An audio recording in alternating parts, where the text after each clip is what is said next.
Politics and partisanship often grind Congress to a standstill, and it's incredibly frustrating for someone who came to the U.S. Senate to get results for my state, North Dakota.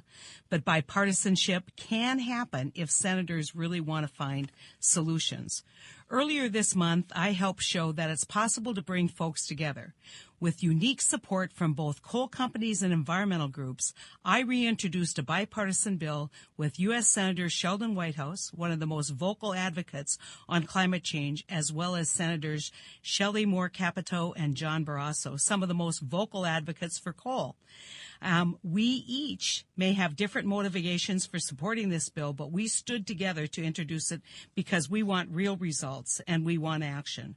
Our bill would extend and expand a key tax credit to reduce coal's carbon emissions, making it cleaner, more competitive, and the folks around the political spectrum are coming to this bill and supporting it.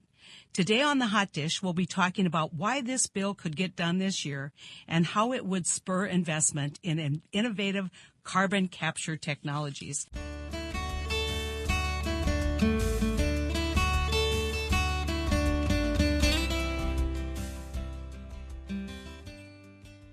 U.S. Senator Sheldon Whitehouse is a Democrat from Rhode Island, and Senator Shelley Moore Capito is a Republican from West Virginia. Senator Whitehouse and I first introduced our bill to extend and expand 45Q, this tax credit, last year, hoping to spur investment in carbon capture, utilization, and storage technology.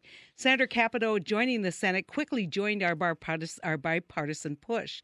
I want to thank both of you for taking time, because time is the most precious resource a senator has, and I know you guys have been just terrific partners on this bill. And wanted Sheldon, first off, I think a lot of people were surprised you would sign on this bill because it's seen as a clean coal bill, and maybe as a leader of the progressive community that really has spent so much time and investment in talking about climate. Why are you on this bill?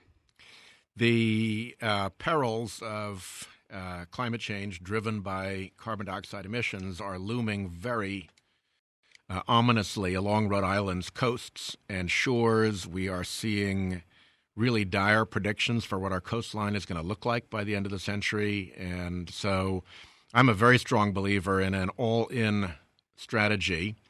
So working to fix the market failure that exists in this area so the people have a real incentive to invest in the technologies that can clean carbon dioxide out of emissions and, in fact, in some cases, even clear carbon dioxide out of the air to help reduce our planetary levels.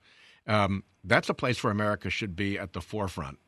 And I think as any experienced legislator knows, you've got to fight like hell for what you think is important. But at the same time, you also have to keep your eyes open for opportunities to move the ball forward.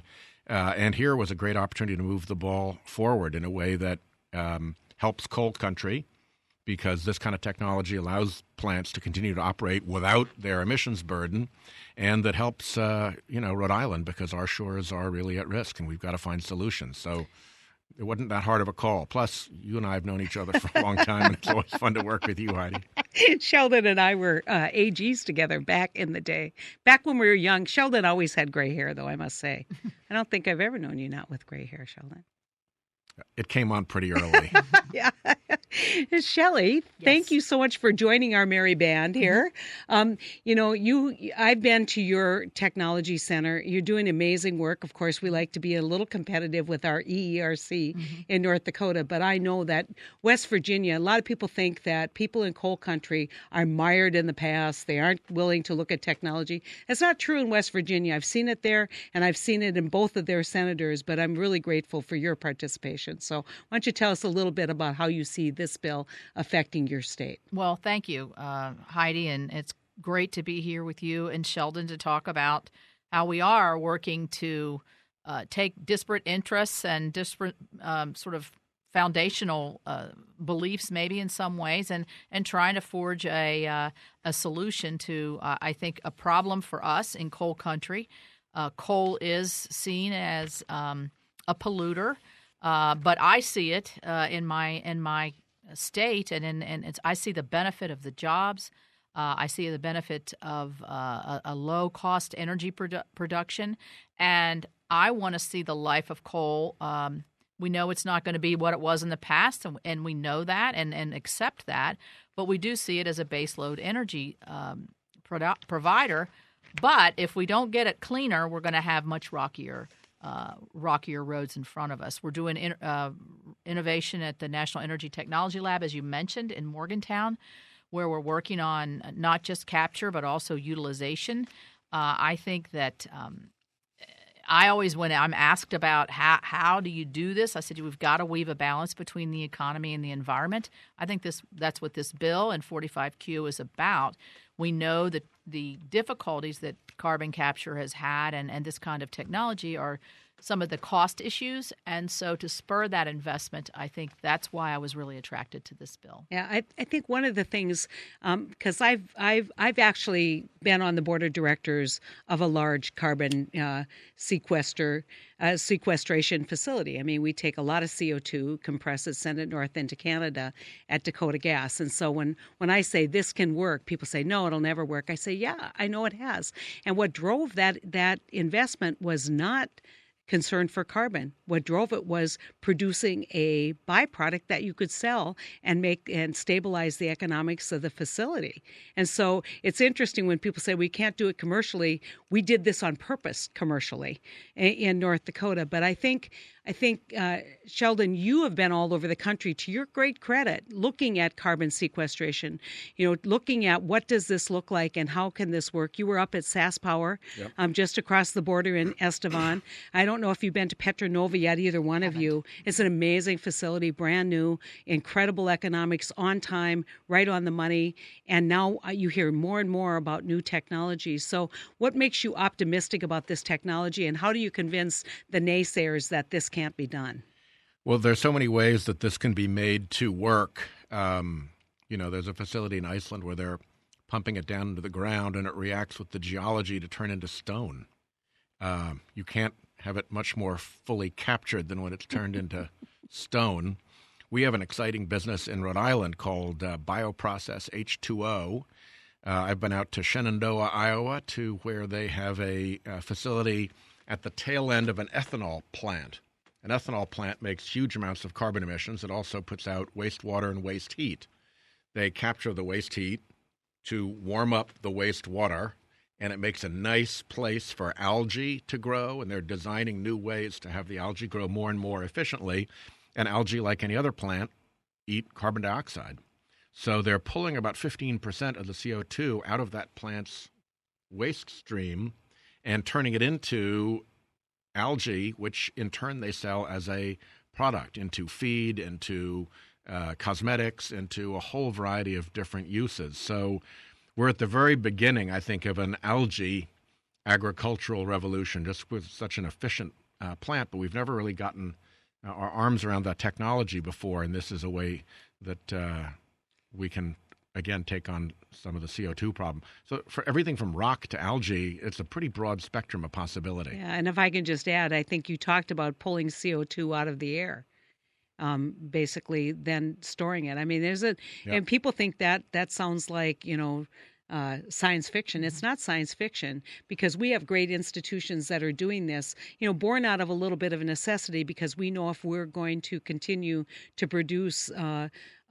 electricity with coal, we're going to need to be responsive on this. So time and technology is on our side, and we need a little bit of incentive. And so, Shelley, when you look at this, how do you see West Virginia taking advantage of 45Q? Well, I think obviously we have some of the most abundant coal resources in the country. We're a traditional mining state. We also have quite a bit of natural gas, and so this is not just coal. It's natural gas as well, because natural gas, when burned, emits carbon dioxide as well. And we're also from a very, like you are, a very rural state that enjoys a great environmental life of trout fishing and hunting and camping and outdoor recreation. So we want to preserve that, and not just because we love it, but it's an economic part of our state as well. So we see it, I think, and things like this with the technologies as job creators, job preservers, but also as the one way to move forward. And I think it would be good to point out to folks that are listening, the people that were there in support of this bill when we rolled it out, much to your credit, was such an incredibly diverse constituents, and all the way from labor unions to environmental groups to coal producers. That's rare, and it's much appreciated. Well, I think that it goes to respond to the argument. You can't get anything done. You folks just sit around and fight. You go into your corners, and you aren't willing to think creatively. And what, Sheldon, I don't mean this any negative way, but I said, I think my claim to fame since I've been here is Sheldon Whitehouse and Mitch McConnell were on my bill. I was, There haven't been many that share that characteristic. I'll tell you that. And Shelley's helped bridge that with the folks in the Republican caucus and conference as well. And I think we should say a kind word about our chairman, John Barrasso, too, who showed up at the announcement and who is about as much of a coal hawk as Senator Capito is. Yes. I think we'd have to. But also, understands that this is a big opportunity that we have to take advantage of, irrespective of our separate beliefs. Right. I know. I think what's great here is we have right now, I think, close to 25, if not 25 co-sponsors. We're working to try and get 30, 35. We're a little, because people say, well, how real is this? Can you get it across the finish line?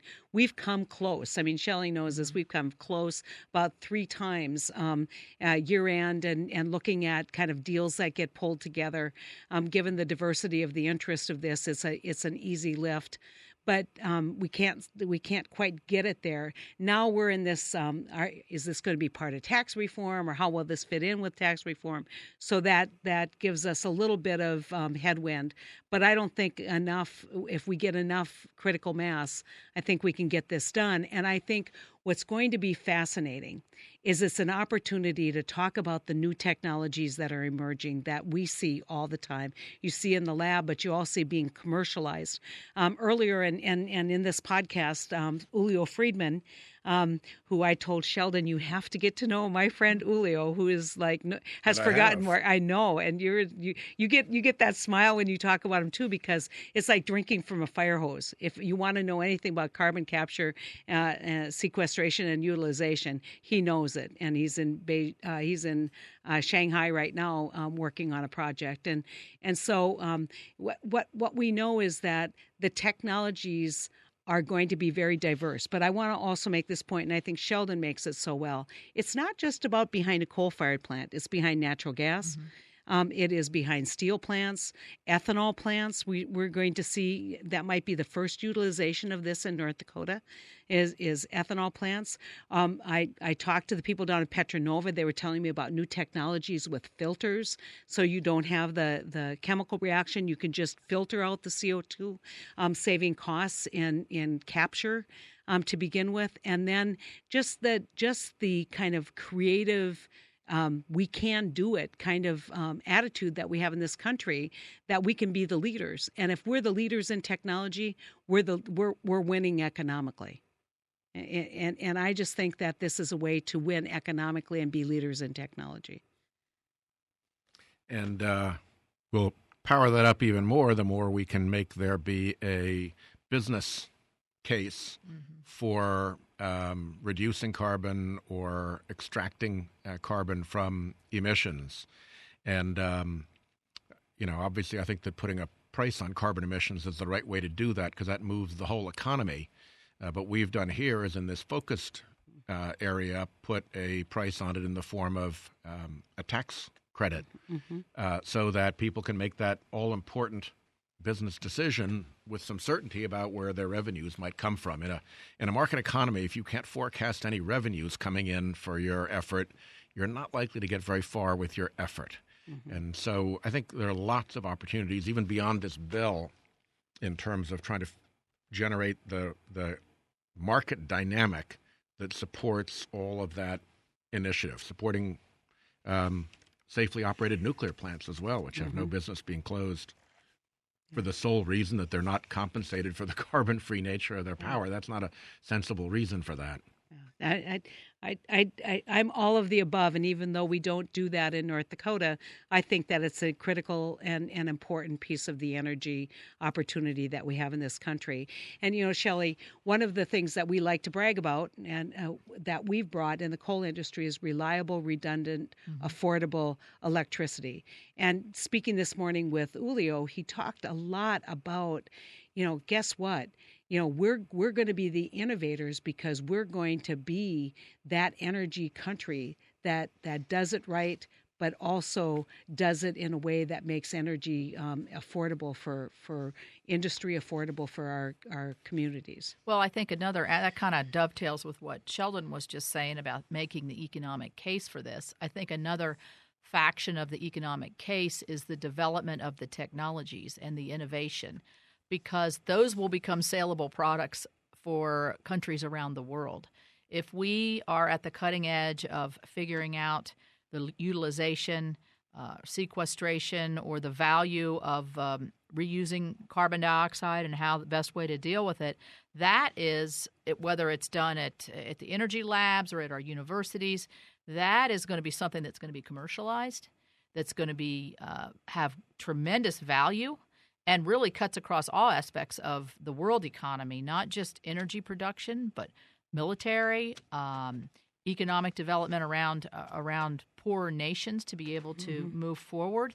So I see a lot of pluses on that, not just at the power generation site, but all throughout the economy, and particularly in the research and innovation and education sectors, where there's a whole future here for that. I think one of the things people might say is, why make this investment? We've now backed away from the Paris Climate Accord. We aren't setting these broad goals. My argument is that ignores what's happening in the commercial world. I mean, you look at ExxonMobil. They have a carbon strategy. You look at most of American business now is moving in this direction of energy efficiency, carbon neutrality, and it's not just American businesses, it's international businesses. And if we're going to compete, we've got to demonstrate that we're meeting the mark. And so it's not even about government regulation anymore. It's become an imperative commercial requirement to do business. And I think, Sheldon, maybe you want to comment on what you see kind of in the Fortune 500 world versus what you see in the governmental world. Well, I think if you look at the decision to get out of the Paris Agreement, this was not an administration that was going to be any good at following the Paris Agreement anyway. They were going to stink at that. So I don't know that them getting out or them staying in and stinking at it makes a really big difference. But what it has done is it has really put a lot of wind into the sails of all of the mayors around the country who've organized, hundreds of them, to make their cities leaders on this front. Many governors, Republican and Democrat governors, who are working very hard to make their states leaders on this front. And virtually all of the American corporate leadership.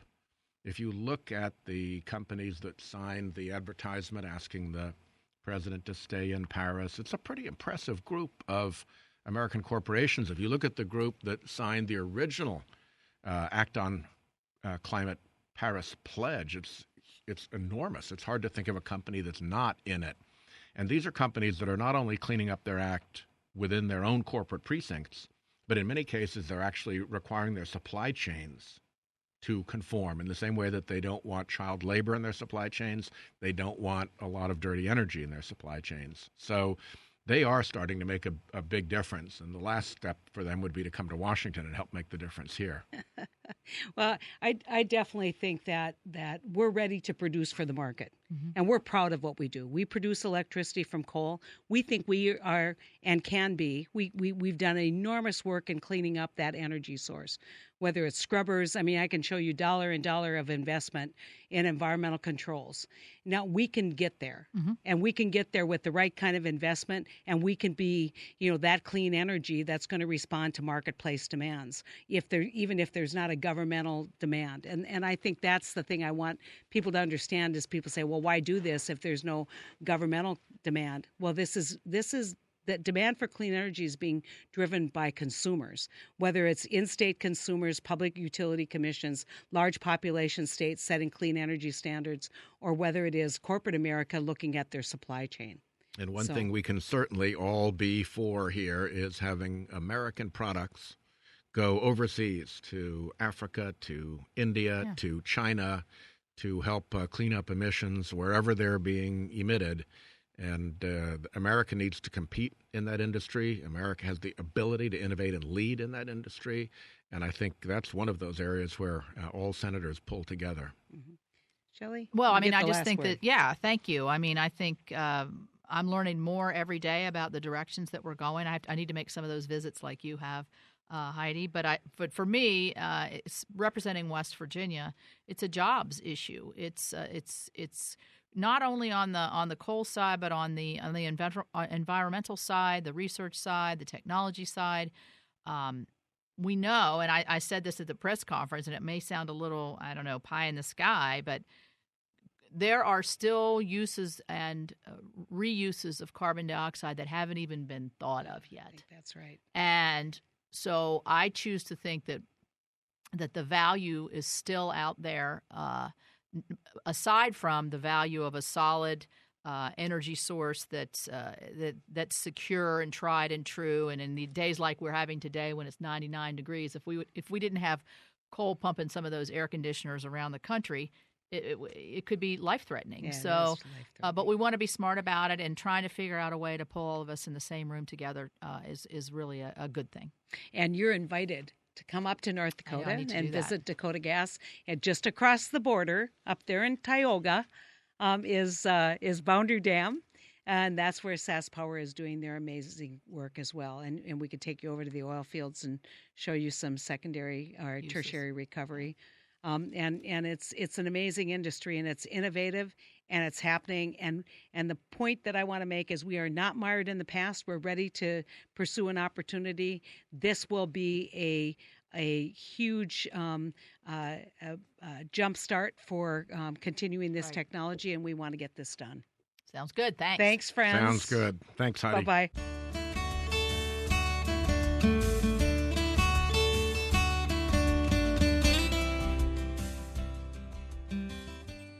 Now, I will tell you, I've got a bio intro that I'm going to read here, but no one knows more about this than a great friend of mine and one of the smartest people I've had the honor to meet as a senator in Washington, D.C., and that is a scientist by the name of Julio Friedmann. Julio recently served as Deputy Assistant Secretary for Clean Coal at the U.S. Department of Energy. Now he's back at Lawrence Livermore National Laboratories in California, where he serves as the lab's chief expert in energy technologies and systems. I want to thank Julio, who's with us, calling in all the way from Beijing, or from Shanghai. Sorry, Julio. I want to chat about carbon capture, utilization, and storage technologies. And, Julio, you know that I served on the board of directors of something called Dakota Gas. What we've done over the years is compress CO2 and sent it north into Canada for enhanced oil recovery. And I brag about that a lot, because when people say, well, there's no such thing as clean coal technologies, it doesn't exist. It's a figment of the imagination. I go about as far as my technical expertise will take me, which, is maybe better than some, but certainly not to your capability. And then I say, you need to talk to this guy. His name is Julio Friedmann. He'll make you a believer. And so I am so grateful you're willing to take time today to join us and to talk about what you know about these technologies. Senator, it's a terrific honor. Thank you for inviting me to your podcast. Great. And so, as you don't just look at what's happening in our country, but you travel the whole world. And maybe you can give us a rundown on some of the true innovations that you've seen across the country that would surprise people and maybe convince them that we can do coal, and we can do it in a way that achieves a lot of neutrality as it relates to CO2 emissions. Well, thank you. Indeed, the innovation is coming fast and in many dimensions. For one thing, a common theme I hear from people, from the naysayers who have doubts, is that this technology is simply too expensive. And one of the things I've seen is over the past 10 years, there's been a dramatic global decrease in cost. The costs have come down about 50% in real terms. And in fact, the cost of carbon capture and storage today on a levelized cost basis is in fact less than a lot of other clean energy technologies.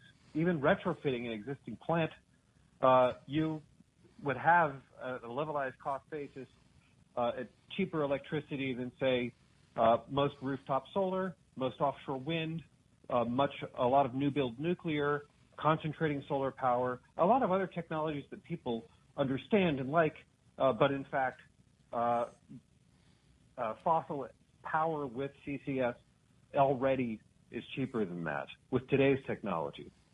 I'm also seeing innovations in the business model. A very important project in Texas, the Petronova project, came in on time and on budget, but the thing that made that project fly was an innovative business model.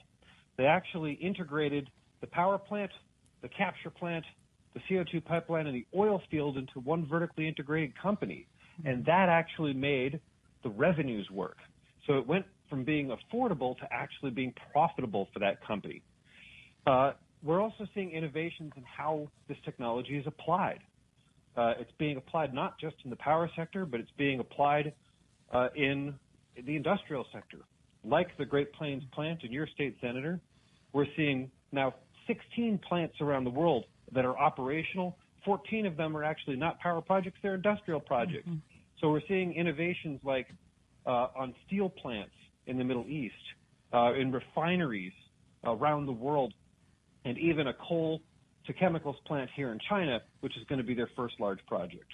You know, it's and in fact, we're seeing even more innovations. Everything from trying to capture CO2 on board vehicles in Saudi Arabia to, in fact, converting CO2 into fuels and chemicals. And there's projects and groups all around the world working on this technology. So it's actually a pretty impressive array of options that are out there. And it's because people have been working so hard because they're so committed to seeing this fly.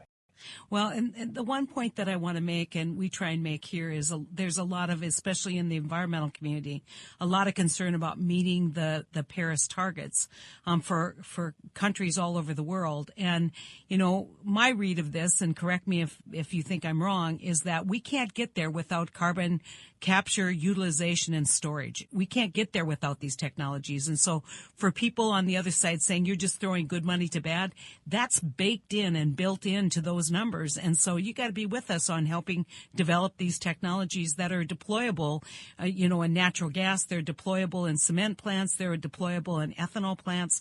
And like you said, many of the technologies now are being utilized not behind coal-fired power, but behind other industrial facilities. So, talk a little bit about what carbon capture and sequestration and utilization means for achieving a global target on carbon. Right. So if you believe in climate science, you got to believe in climate math. And the climate math is pretty straightforward. It is essentially impossible not only to meet our Paris targets, but to meet any stabilization scenario at 2 degrees. One of the things that is true is this has been worked on for many, many years, and it's the strongest reference I can get you is the Intergovernmental Panel on Climate Change. According to their assessment, they looked at all of their economic models. 7 of the 11 models couldn't converge. They actually couldn't deliver a climate solution without CCS. And part of the reason why is because there's coal plants all over the world and gas plants all over the world and cement and steel plants and refineries all over the world. And there really is no way to deal with those existing facilities other than carbon capture and storage. The other 4 scenarios the IPCC ran said you could do it without CCS, but it would cost more than twice as much. It would cost about 140% more money because, in fact, you have to destroy capital assets and replace them with other expensive capital assets. So the math is very compelling. Yeah, the other thing this points to is the opportunity there is in terms of an export technology for the United States. We can make CCS work here in the United States, and we are still global leaders in this technology, then other countries will want to adopt and purchase our technology around the world to solve their own issues. There's an opportunity for U.S. industry, for manufacturing, and U.S. competitiveness by the development and sustainment of this technology set. Yeah, and I want to make this point because a number of the coal companies that we've been working with, from Cloud Peak to Arch and Peabody, they all encourage the president not to back out of the Paris Accord because they believe that it will slow down the incentive to develop these technologies, which they see as essential to make them competitive in a global economy as technology leaders, but also making sure that we continue to have a placeholder and have an opportunity for the coal industry to grow. And so, I mean, I think that it seems counterintuitive sometimes, Julio, for people to think, to take these steps with us. But once you do, you kind of get in the category of true believer on this technology. And we know that production tax credits and I know, it's not your job to comment on the economics of this from an incentive standpoint, but it certainly is good for our energy future to make an investment in these technologies as we move forward. And it's also good for climate. And so when we talk about energy dominance, which, I'm all for it, let's be dominant, but let's do it in a way that we're developing technologies that are deployable and usable and valued across the globe. Indeed. I couldn't have said it better myself. One of the things that's absolutely true is that, what's the right way to say this? We maintain our dominance in medicine. We maintain our dominance in aerospace and all these other arenas by investing in innovation. And the government puts investment in all along the innovation chain. And if we want that same kind of result, we need to make substantial support to get the outcome that we want. In the context of other clean energy like solar and wind, when they first were trying to enter the market, there was a gap in their financing. And they weren't able to get financed because the cost and the certainty of the project were beyond what people were willing to pay. That's where innovations like renewable portfolio standards or investment tax credits or production tax credits, these things close the financial gap for those technologies. So while I cannot recommend a specific policy, it is important to close that financing gap for CCS. As I said earlier in the presentation today, CCS is affordable when compared to other clean energy technologies, but today it is not financeable.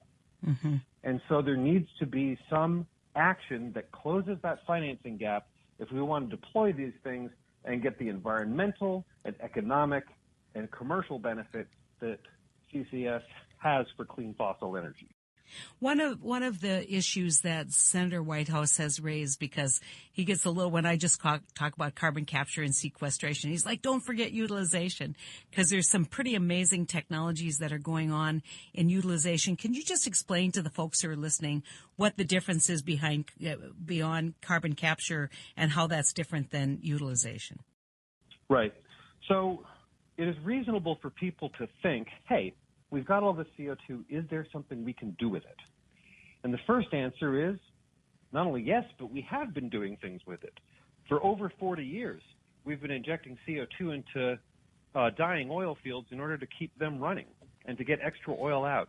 Today, about 3% of U.S. oil production comes from enhanced oil recovery from CO2 injection. And in fact, we put about 60 million tons of CO2 underground every year. About a quarter of that is from man-made sources. Beyond enhanced oil recovery, one can think of other things to do with CO2. One of my favorites is actually to turn it into rock aggregates that can be used in construction, or to turn it into cement. And these are very long-lived materials that, in fact, have value in the market today. Thinking farther into the future, there are many groups out there who have shown that you can turn CO2 into chemical feedstocks like methanol or ethylene, that you can turn CO2 into fuels like natural gas or methanol or diesel fuel, and that you can turn all of these, and even into other long-lived products like carbon fibers or graphene. So, in fact, the world itself that we live in is built out of carbon. We live in a carbon-built environment. And so it is reasonable to ask ourselves, hey, is there something we can do to turn that CO2 into a valuable product that we can use in our everyday lives? Everything from concrete to plastics to fuels potentially could be made out of CO2. You know, and I always love telling this story because Dakota Gas, which has done this for many years, did it not because they said, oh, well, there's going to be a great tax credit for this. They did it because they needed a marketable byproduct. They needed to have another income and revenue stream, and that's what CO2 has been for Dakota Gas as it's used in enhanced oil recovery. And so, I think people may have just heard what you said and said, "Oh, you know, that's just years or light years away." But I'm telling you, never bet against the innovation and the technological thought process and implementation of Americans, because we'll figure it out. But we just need the time to build these technologies. We need to understand that they have value for all of us. But I want to just, maybe just turn for a minute on the value that they have for the coal industry.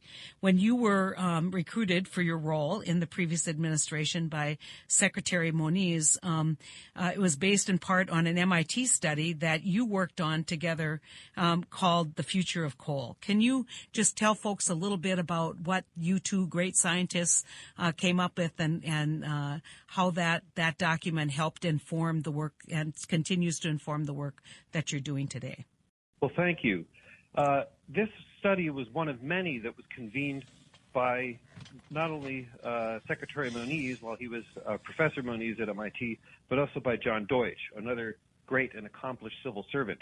And they were trying to understand how innovation and technology and policy and climate constraints and all these things would affect energy systems. The second report they wrote was The Future of Coal, and I felt very privileged to be asked to join them in thinking about what the opportunities were. A key conclusion of that study was very straightforward. They said, in a carbon-constrained world, if carbon capture and storage works, then there's an opportunity for the coal industry to grow and thrive. In contrast, if carbon capture and storage doesn't work, then you will see a dramatic decline in coal as a viable fuel. And they predicted that by 2030, the coal industry would be only 25% of what it was back when we wrote that report in 2006. And it seems like we're on track that way. Unless CCS gets deployed, there is very little way for coal to enter the market now. And that's not about regulation.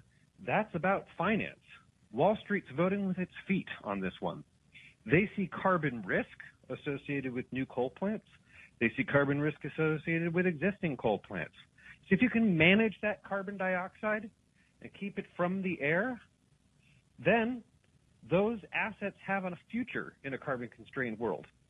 But if those are not paired with carbon management, then any investor out there sees risk associated with that project and simply won't put their money into it. Yeah, and it's not a happy prediction for the coal industry, but so far the Future of Coal study has been spot on in terms of both the speed and magnitude of decline for coal as part of the U.S. power sector. Yeah, powered a little bit by this amazing growth in the supply of natural gas and, kind of consistent and prolonged low natural gas prices, which have allowed a lot of our generation industry to convert to natural gas. And so we're I just tell people, I believe in all of the above.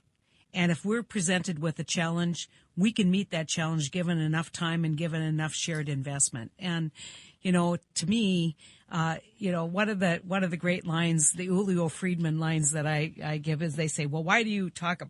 He goes, well, if you're concerned about carbon, you got to go where carbon is.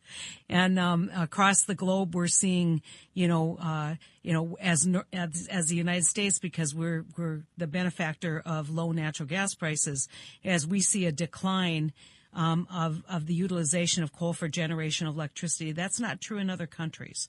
And so this is a real opportunity for us to continue our position as innovators. It's a real opportunity for us to collaborate and to work together in common purpose. And I just get excited when I think about it. I get excited when I think about all the technologies that are happening across the globe. And you've been a big part of that, educating people in the industry and here, Julio, in Washington, D.C., but also continuing to stay current in what's happening across the globe. So if there's one, holy cow moment that you've had in the last year as it relates to carbon utilization and sequestration, what would that holy cow moment be? Oh, that's a tough question. Nothing shocks you because you just expect it to be. The moment for me was when I realized that we are no longer in a period of energy scarcity. Instead, we are in a period of energy abundance. You had mentioned earlier the abundant, low-cost natural gas we have now around the United States, and we're seeing more of around the world. We also are in a time of abundant deployment of wind and solar energy. And those electricity sources make possible a whole bunch of things that we hadn't thought possible before. So I'm looking out into the future and I'm thinking, you know what? Every year we can buy more energy for $1. Mm-hmm. People may complain, and rightly so, about the specific price they pay for electric power or at the pump. But in fact, every year we can buy more energy for $1, not less. And at some point, we can harness all that energy. We can harness that energy to pull CO2 from the air and oceans. We can harness that energy to convert that CO2 into useful products. And that energy abundance of clean energy of all kinds will, in fact, create a new carbon economy, one in which carbon that is captured and stored, carbon that is pulled from power plants and refineries, carbon that is pulled from the air and ocean is going to be the new feedstock for systems and energy and industries that we have only begun to imagine. And it's based on abundant clean energy. And the abundant fossil energy that we have won't be clean until we manage the carbon with it. Well, I think that's the point at which I let you go to bed and get some rest, and invite you anytime to come back to North Dakota. You wowed the audience at Basin Electric's annual meeting. You continue to inspire me to continue my work. And it's so rare that we actually hear an optimistic message. And when we think about, what we want to do in this country, in the United States, to continue to be leaders in advanced manufacturing, to continue to be innovators. This is part of the message. This is part of the investment. And this is, to your point, part of the opportunity to lower energy costs and improve our policies overall, but grow our economy in ways that were really unthinkable in a low cost energy environment. So thanks so much, Julio. Get some rest. Thank you so much, Senator. It's always a pleasure talking to you. Thank you for the great work that you do, and that you do not only for your state, but for our country and across the aisle. We'll talk to you later.